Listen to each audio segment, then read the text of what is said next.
Hello, everyone. In today's video, we're going to be talking about credentialist specialists. What is a credentialist specialist?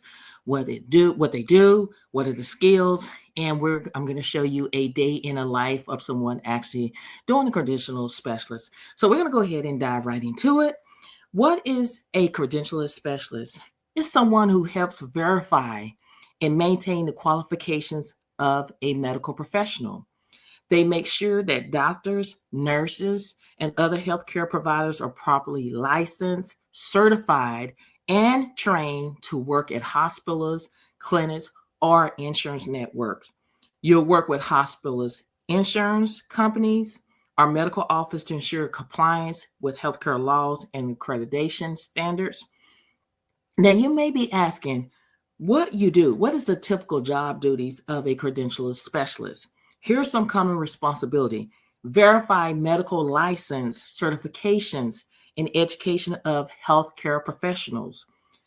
Keep detailed records of provider credentials and database.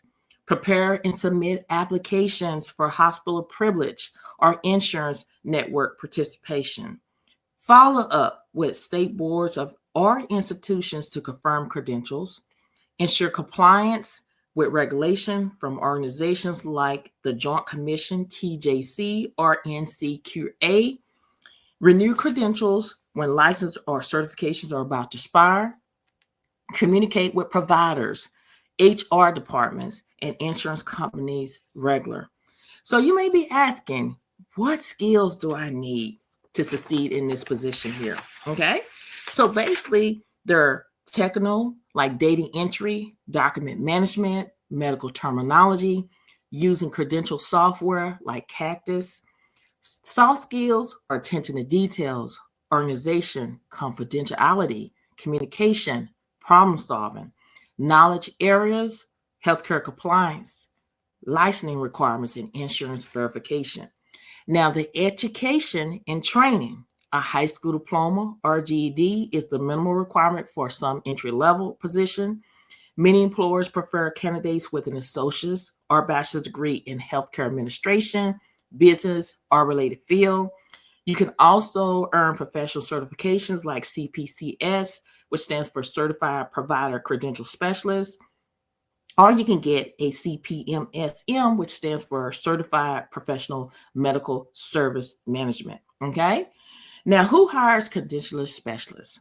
You can work for hospitals and clinics, medical staffing agencies, health insurance companies, telehealth providers, large private medical practice, credential and compliance outsourcing firms. So these are the places where you will see a credential specialist. Now, I want to show you a day in the life. I don't know if you know about me, but anytime I see a job title, I want to know what the day in the life of. So I'm going to share my screen and you're going to listen to it, what this lady has to say. Okay. It's taking so long? Why haven't I started my job? I'm glad you asked. People tell me their credentialing takes about 3 months. I signed a contract for my job April 12th. Today is June the 4th. There were some things that I had to do before they could even start my credentialing process. I got a database of everything that I had to do. I'm going to stop it right there so you can understand. This person here, this lady here, is a credentialist specialist, right? And when she's saying all of this, this is what the doctors and nurses are asking her. What's taking so long? I signed this. So that is what she's breaking down, what, the doctors and nurses are stating, okay? For my particular position, I had to have my DEA license first, and I also had to have ATLS certification. I explained all of the costs that are associated with me starting my new job. These are some things that I needed. 3 peer references that are in the same discipline, peer references from actual nurse practitioners, ATLS, which is Advanced Trauma Life Support. I had a whole bunch of forms that needed to be signed, CMS form for Medicare and Medicaid, authorization, attestation, and release form, BLS certification, CAQH number, CAQH authorization form. Go and create an account on the CAQH website. So as you can see by what she's talking thus far is a credential specialist.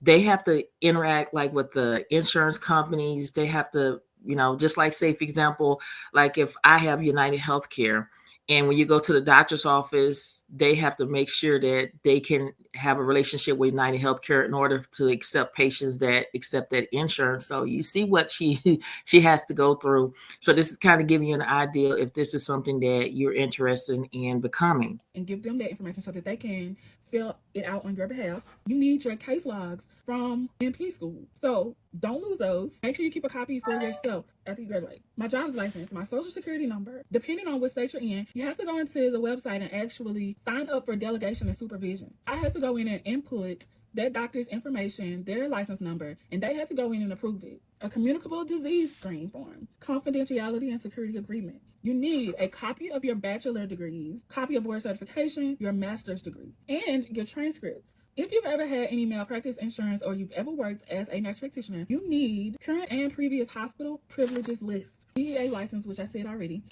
This is what you have to tell if you ever get in this field versus what she's telling is this is what you will have to tell all doctors and nurses, everything that they need to have. They got to have, like she said, their bachelor's degree, a copy of their transcript.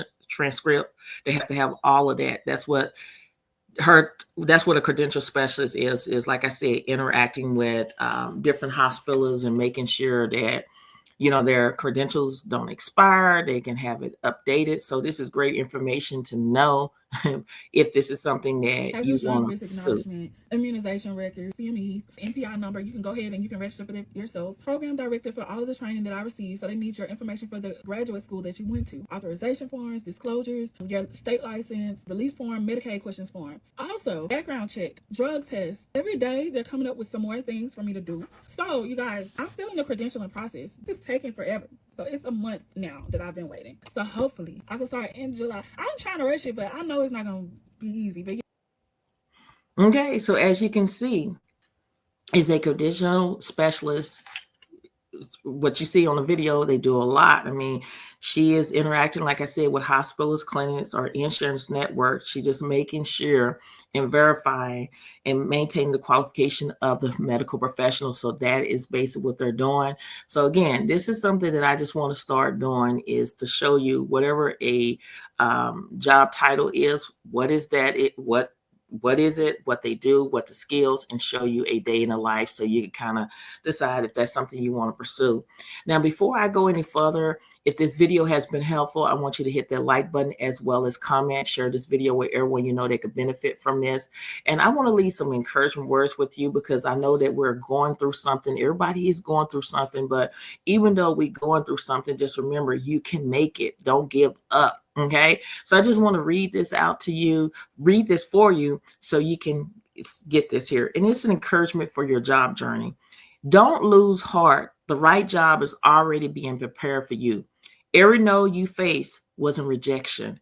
It was redirection towards something better. Keep showing up, keep believing, and keep applying. You have values, skills, and purpose, and the right opportunity will recognize that. So go and just get out here and do what you're supposed to. Thank you so much for watching, and I'll see you in the next video. Bye.